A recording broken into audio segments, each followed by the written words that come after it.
समय को नष्ट करवाना माया का कार्य है और अव्यर्थ कालत्वम ये भक्ति का स्वरूप है। समय को सार्थक भक्ति करती है और समय को निरर्थक माया करती है। माया में फंसा हुआ जीव निरर्थक कार्यों को करते हुए पूर्ण जीवन बर्बाद कर देता है और भक्ति का कृपा पात्र प्रत्येक क्रिया, प्रत्येक समय, प्रत्येक वस्तु सद में अर्पित करके वो सद स्वरूप हो जाता है। माया असत है, जड़ है, भ्रमात्मक है, दुखमय है। भक्ति सद है, महासुख प्रदान करने वाली है और प्रकाश स्वरूप है, इसलिए इसमें भ्रम हो ही नहीं सकता है। इससे भ्रम का नाश होता है। जो भक्त हैं, जो उपासक हैं, उनके लिए ये बात है। संसारी पुरुष तो प्रभु को कुछ मानते ही नहीं, कुछ मानते हैं तो केवल एक अपने सुख को पाने के लिए उनको साधन मात्र समझते हैं, साध्य प्रभु को नहीं समझते। हे प्रभु मेरा ऐसा कार्य हो जाए, तो प्रभु हुए साधन और सांसारिक कार्य हुआ साध्य, कोई खास बात नहीं हुई। यहां भगवत प्राप्ति की जो चर्चा है उसमें है साधन संपूर्ण विषयों को बना ले, क्रियाओं को बना ले, वृत्तियों को बना ले और साध्य प्रभु को माने। यहां से प्रारंभ होता है भगवत मार्ग। नहीं, उसे हम भगवत मार्ग नहीं कहते हैं। जो केवल सांसारिक भोगों को, सांसारिक पदों को, सांसारिक वस्तुओं को सत्य मानता है और सुन सुनाकर कहीं ना कहीं प्रभु से इतनी आस्था रखता है कि हमारी सांसारिक कामनाओं की पूर्ति हो जाए, वो विषयी साधक है, उसे अभी परमार्थिक नहीं कह सकते। यद्यपि भगवान उसे उदार ही कहते हैं। जैसे पिता से कोई मांगे तो पिता दुलारवश कहता है, तुम्हें धन्यवाद, तुमने हमारी मर्यादा रखी, किसी और से न मांगकर हम ही से मांगा। इसी तरह प्रभु कहते हैं उदार है, आर्त या अर्थार्थी या जिज्ञासु। पर ज्ञानी को अपनी आत्मा कहा है। ज्ञानी अर्थात जो ये जान गया है कि संपूर्ण संसार एकमात्र सत्य परमात्मा है, प्रभु है और मेरे जीवन का लक्ष्य उसी प्रभु को प्राप्त करना है। ये भूल भुलैया के मार्गों को कहीं धर्म नहीं कहा जाता। त्यज लोक धर्मांश, लोक धर्मों का त्याग करने की बात कही गई, ये भूल भुलैया है। श्री भगवान जगत गुरु हैं, वही कह रहे हैं सर्वधर्मान परित्यज्य माम एकम शरणम व्रज। मेरी एक शरण में हो जाओ। मनुष्य जीवन का लाभ शरण में हो जाना है। शरणागति का तात्पर्य है तदर्पिता अखिलाचारिता तद्विस्मरणेन परम व्याकुलते। एक एक आचरण प्रभु के अनुकूल हो और निरंतर प्रभु का स्मरण हो। स्मरण में थोड़ा भी विस्मरण बर्दाश्त न हो। यही जीवन का परम लाभ है। यही जीवन का परम लाभ। ये बड़े बड़े सिद्ध संतों की बात है। स्मरण हमारे जीवन की परम उपलब्धि है। निरंतर स्मरण ये सिद्धावस्था की तरफ पदार्पण हो रहा है। सिद्धावस्था आवागमन से मुक्त, प्रभु के नजदीक निरंतर सेवा, रूप रस, प्रेम रस, इसका रसास्वादन करते हुए अनंत काल तक महासुख में डूबना। श्रीपाद प्रबोधानंद जी महाराज कह रहे हैं, आप अपने द्वारा अपना नाश मत कीजिए। कोई किसी का नाश नहीं कर सकता, आप अपने द्वारा अपना नाश करते हैं। अगर कोई ये कहे कि किसी ने शाप दे दिया, उसका नाश हो गया, तो उस शाप में उसका कर्म ही प्रधान है, ना कि किसी का शाप। उसका कर्म प्रधान है। कहीं भी शाप दिया गया हो तो हमें ये दिखाना कि वो निर्दोष है और उसको शाप दिया गया और शाप लागू होकर उसको नाश कर दिया। कहीं भी हमें बताना खोज के इतिहास में मुनिन कह क्रोधो मुक्ति दातार। अगर संतों ने कभी किसी को दंड दिया है, साप रूपी दंड, तो सीधे भगवत प्राप्ति हुई उसकी। जैसे नलकूबर, मणिग्रीव, परम पावन भागीरथी अलकनंदा में, आकाशगंगा में अपवित्र दशा में थे। परम पावन धाराजू में कभी निर्वस्त्र स्नान करने के लिए नहीं कहा गया है, निषेध है, वो निर्वस्त्र थे। दूसरी बात, देवपुत्र होकर भी मदिरा पान किए हुए थे। कुबेर जी के पुत्र हैं, धनाध्यक्ष कुबेर। धन मद इतना बढ़ा कि परम पावन गंगा जी में भी खड़े होकर मदिरा पान करके ऐसे लौकिक विलासता। तो जे भी देवर्षि नारद जी गए तो अप्सराओं ने तो वस्त्र धारण करके उन चरणों में प्रणाम करके लज्जापूर्ण स्थिति में खड़ी हो गई, लेकिन वो निर्लज्ज मदिरा पान किए हुए ऐसे, ना कोई प्रणाम मुद्रा, ना कोई।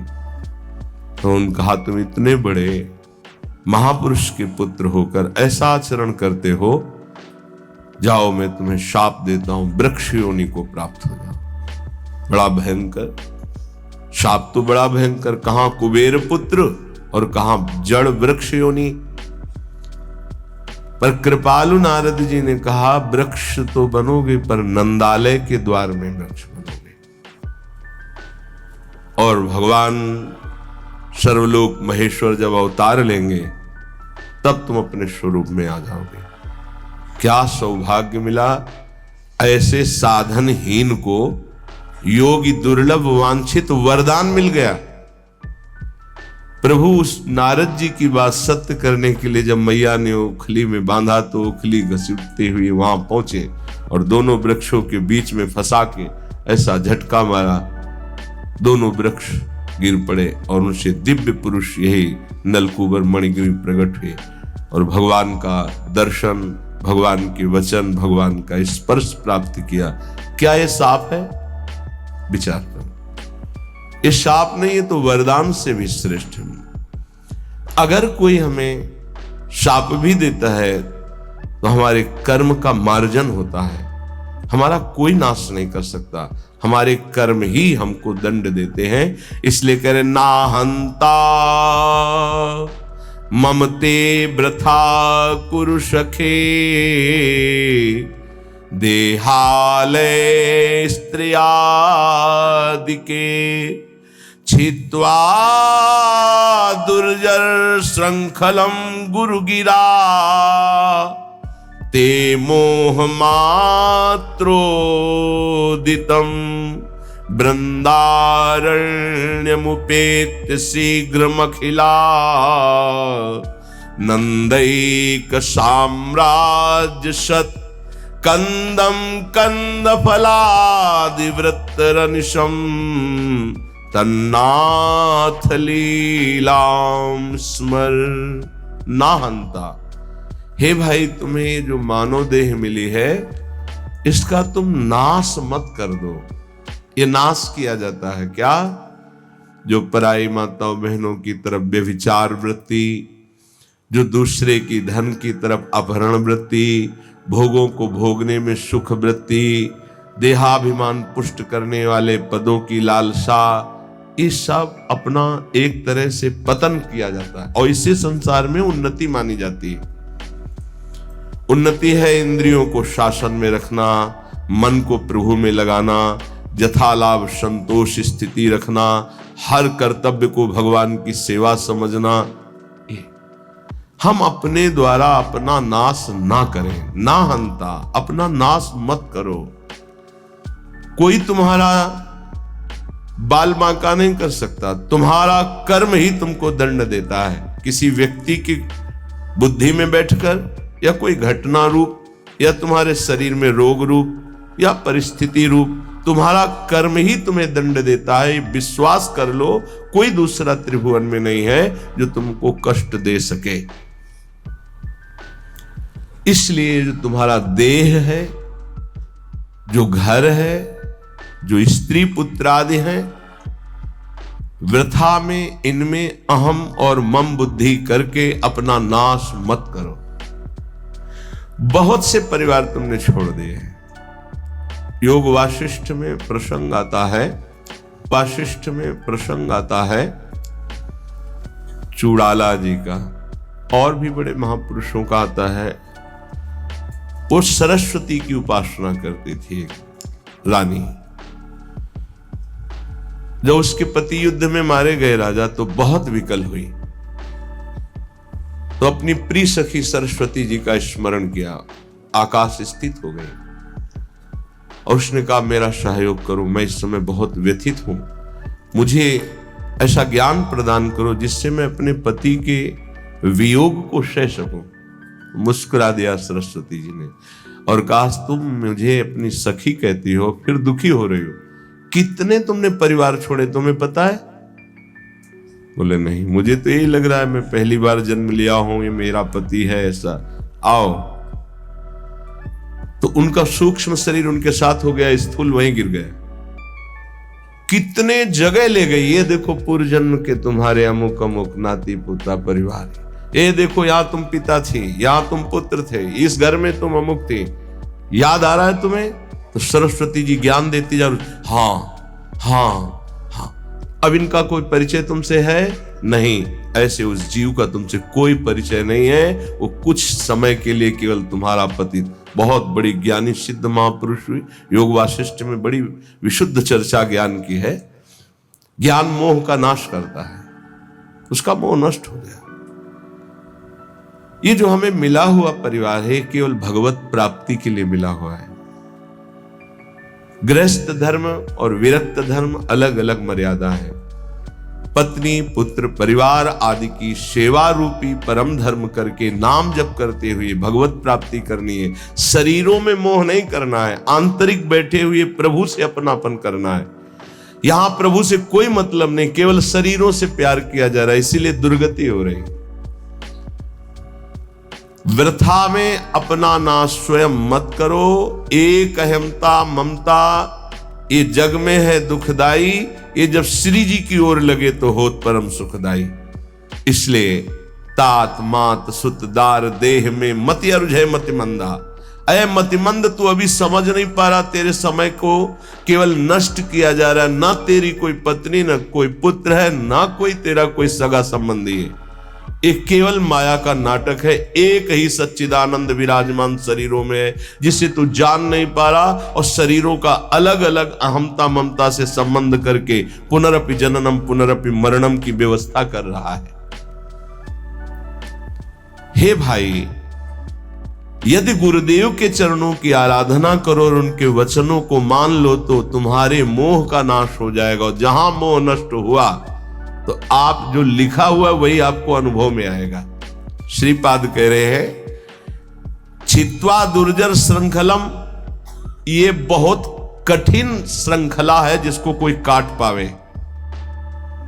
जैसे कोई हथकड़ी और बेड़ियों से जकड़ा हो तो कदम नहीं मार सकता, ऐसे ही मोह की बेड़ियों से, अहमता की हथकड़ियों से ऐसा जकड़ा हुआ जीव है कि सत्संग सुन रहा है, समझ में भी कुछ कुछ आ रहा है, पर फिर वो इतना बंधन है कि वो निकल नहीं पा रहा। इसीलिए गोपी जनों से कहा कि जिन बेड़ियों को काट पाना बड़े बड़े योगियों के लिए कठिन है, तुम उन बेड़ियों को काट कर केवल हमसे प्रेम करती हो, मैं तुम्हारा ऋणी हूं। भगवान श्री कृष्ण चंद्र जी ने इसीलिए बड़े बड़े परमहंस गोपी चरण रज की वंदना करते हैं, क्योंकि कहीं कोई राग नहीं है, न पति से, न पुत्र से, न घर से, केवल श्री कृष्ण अनुराग, मुरारी पादार्पित चित्त वृत्ति। छित्वा दुर्जर श्रृंखलम, ये हथकड़ी बेड़ी कैसे कटेंगी? तो कह रहे हैं गुरु गिराते मोह मात्रोदितम। गिरा वाणी, गुरुदेव की वाणी के अनुसार चलने से ही मोह का नाश हो सकता है, और कोई उपाय नहीं। बंदो गुरुपद कंज कृपा सिंधु नर रूप हरि महामोह तम पुंज जासु वचन रवि कर निकर। महामोह रूपी अंधकार का नाश करने के लिए गुरुदेव के वचन सूर्य के समान हैं। मोह मात्रोदितम, केवल मोह मात्र में तुम फंसे हुए हो, और इस मोह का नाश गुरुदेव के अक्षरशः वचनों के अनुसार चलने पर होता है। इन दुर्जर बेड़ियों को काट करके भगवत प्राप्ति कर लो। ना हंता, तुम अपने नाश करने वाले मत बनो। अन्य योनियों में तुम कोई भी साधना नहीं कर सकते, कुछ भी अपना कल्याण नहीं कर सकते हो। हे भाई, यदि तुम्हें मृत्यु लोक में बहुत साम्राज्य सुख मिल जाए तो भी वो केवल एक स्वप्न है। मृत्यु होने पर सब छूट जाएगा, फिर अन्य योनियों में जाना पड़ेगा। इसलिए शीघ्र वृंदावन आ जाओ, सत्संग सुनो, बिहारी जी राधा वल्लभ जी के दर्शन करो, रजरानी में बैठकर कुछ नाम जप करो और प्रार्थना करो धाम से, धामी श्यामा श्याम से कि संसार के कार्य धर्म पूर्वक करते हुए आपका सदैव नाम जपते हुए जीवन की शाम हो जाए। बस मेरी जीवन की पूर्णता हो, आपके आज्ञानुसार कर्तव्य कर्म करते हुए, नाम जप करते हुए, आपका स्मरण करते हुए प्राण छूटे। बस चाहे जहां छूटेंगे प्राण, आप भगवत प्राप्त होंगे। यदि नाम जप चल रहा है और धर्म पूर्वक आचरण है तो तुम संसार से विजयी हो जाओगे। ना कुरु मिथ्या देह गेहाद्यपेक्षा मृतिमखिल पुमर्थ भ्रंशिकां विद्धि मूर्धनि। चल चल सुहृदद्यैवाभिमुखे न वज्रादपि च हृदि कठोरः श्रील वृंदावनस्य। ना कुरु, मत कर, गंदे काम मत कर। तुम्हारी बुद्धि ऐसी मलिन हो जाएगी कि न शास्त्र वचन सुनाई देंगे, न संतों के वचन तुम्हें सुनाई देंगे। सुनते हुए भी तुम उनका उपहास करोगे, उनकी बात नहीं मानोगे, ऐसी गंदी बुद्धि हो जाएगी। सच्ची मानिए, भगवान की कितनी विशुद्ध कृपा होती है जब मानव देह मिलता है। उसमें भी परम कृपा होती जब सत्संग मिलता है।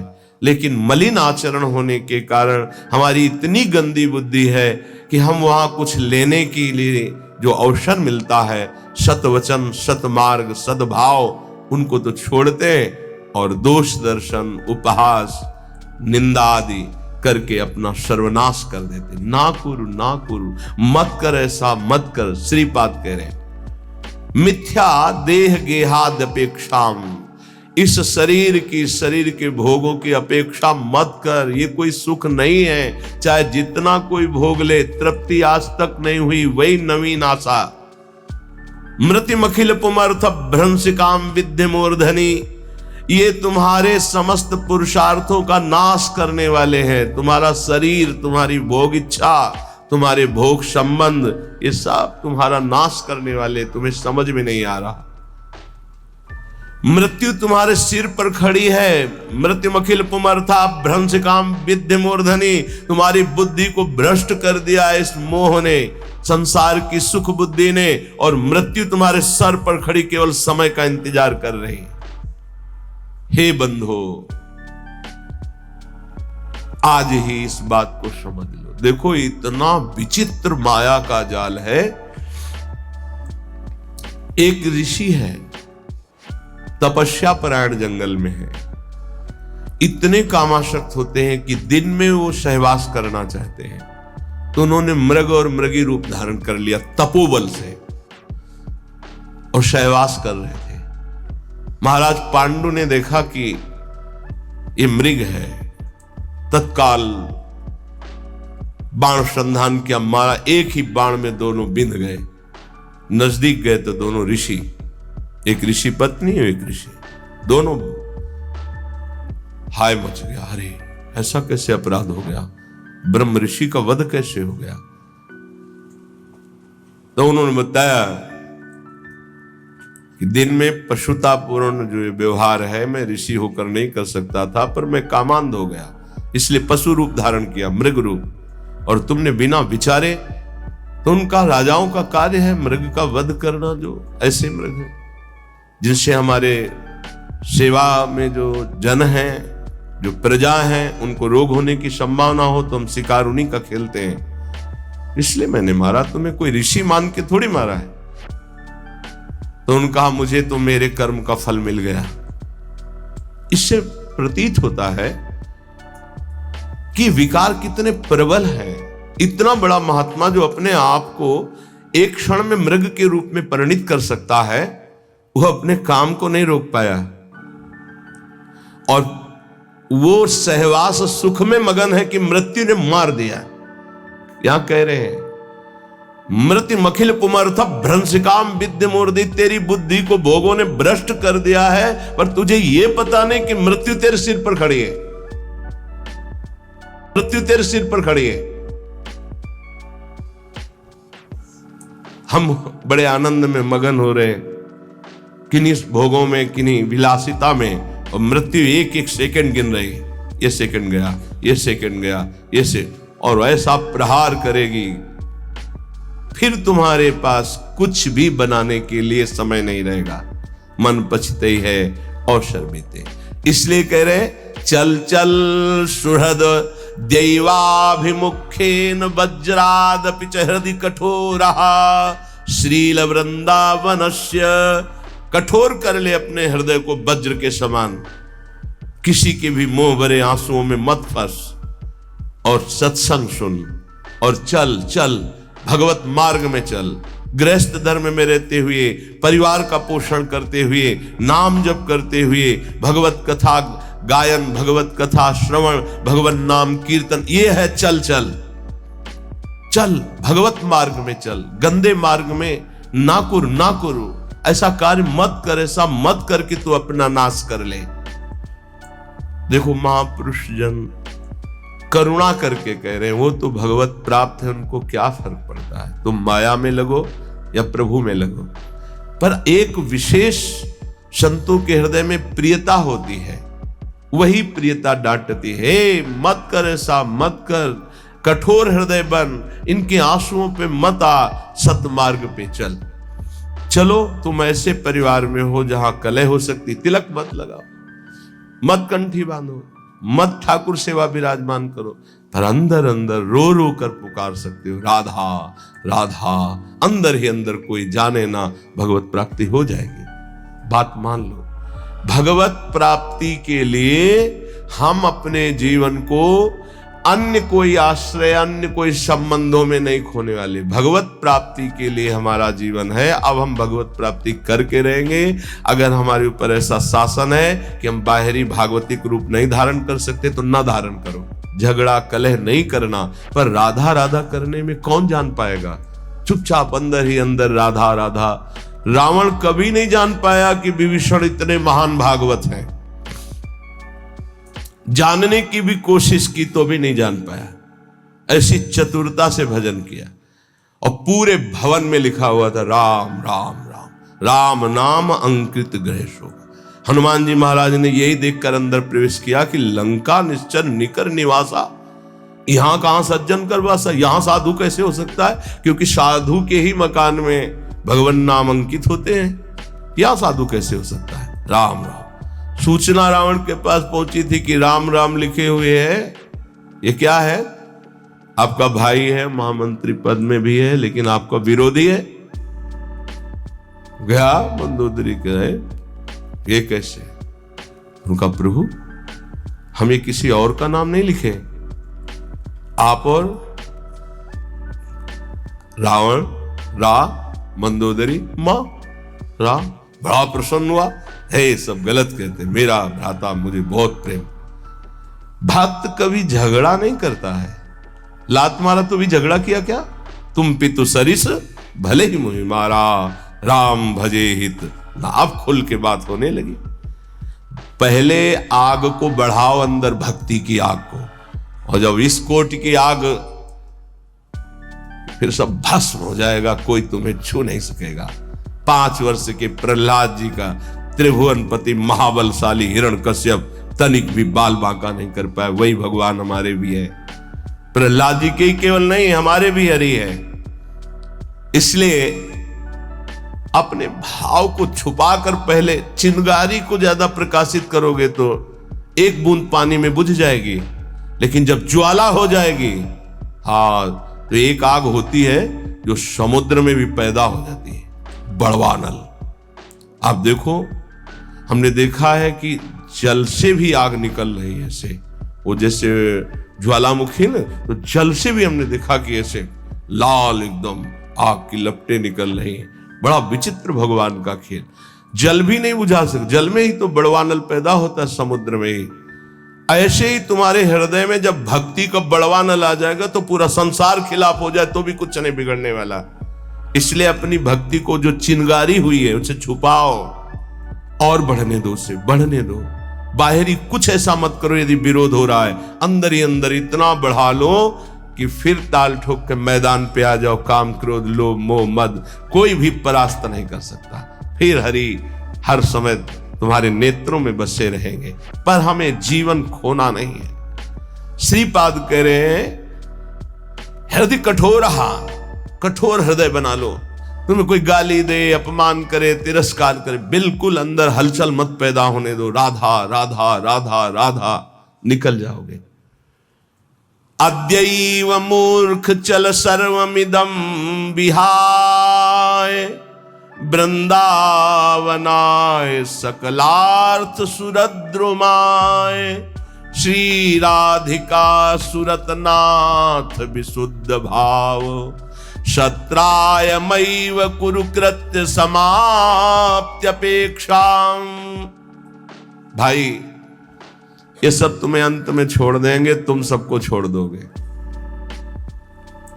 ये बार बार इसीलिए समझा रहे, यही फंसे हैं। यही वो गांठ है जिससे हम निकल नहीं पा रहे।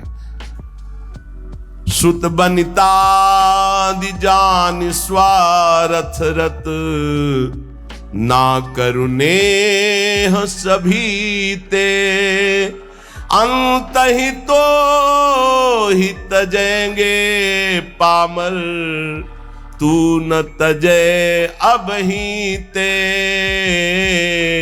मन पछतई है अवसर बीते। आज तो राधा राधा बोलने लायक हो, ऐसे ऐसे रोग हैं, ऐसी समस्याएं हैं, ऐसी प्रतिकूलता है कि बोलने का अवसर नहीं मिलेगा। ध्यान रखना, पछताना ही हाथ लगेगा। आज शरीर स्वस्थ है, बुद्धि काम कर रही, भगवान की कृपा से वृंदावन में बैठ के सत्संग सुन रहे हो, जैसे बने वैसे मनोरंजन को मारो। मनोरंजन से ही बड़े भयानक भयानक पाप हो रहे हैं। केवल मनोरंजन, मनोरंजन से हिंसा हो रही, मनोरंजन से व्यभिचार हो रहा है, मनोरंजन से ही बड़े बड़े महापाप हो रहे हैं। मारो इस मन की वृत्ति को जो पापात्मक भाव में हमें लगाए हुए, जो हमें पापात्मा बना रही है, जो हमें भगवत प्राप्ति से विमुख मार्ग में आगे बढ़ाते चली जा रही है। श्रीपाद कह रहे, अद्यैव मूर्ख चल सर्वमिदं विहाय। इसी क्षण से, अय मूर्ख, जिधर तू जा रहा है बहुत ही खतरनाक मार्ग है, भोगना पड़ेगा। ऐसी ऐसी परिस्थितियां जीवों की जब देखते हैं ना, तो लगता है कितना कष्ट पा रहे हैं जीव, कितना कष्ट पा रहे हैं। आप लोग प्रमाद में हैं, इसलिए आपको नहीं, यहां किसी भी कष्ट को देखा जाता है तो तत्काल उसमें तन्मयता की जाती है, तो पूरा कष्ट अनुभव होता है। अरे कितना भयानक पीड़ा इस जीव को हो रही है, कोई उपाय नहीं, केवल मृत्यु ही मृत्यु। वो सड़ रहा है, कोई औषधि का। जंगलों में ऐसे कितने जीव हैं जिनके विचित्र कष्ट जागृत हो गए, कोई औषधि नहीं, कोई खान पान की व्यवस्था नहीं, और वो जब तक मरेगा नहीं, वो उठ के नहीं चल सकता, कीड़े खा रहे, पड़ा है, जिंदा जिंदा पड़ा है, सड़ रहा है। कौन है ये? हम ही है। हमारे कर्म बिगड़ गए तो ऐसे जीव बन गए, ऐसे ऐसे भोगे।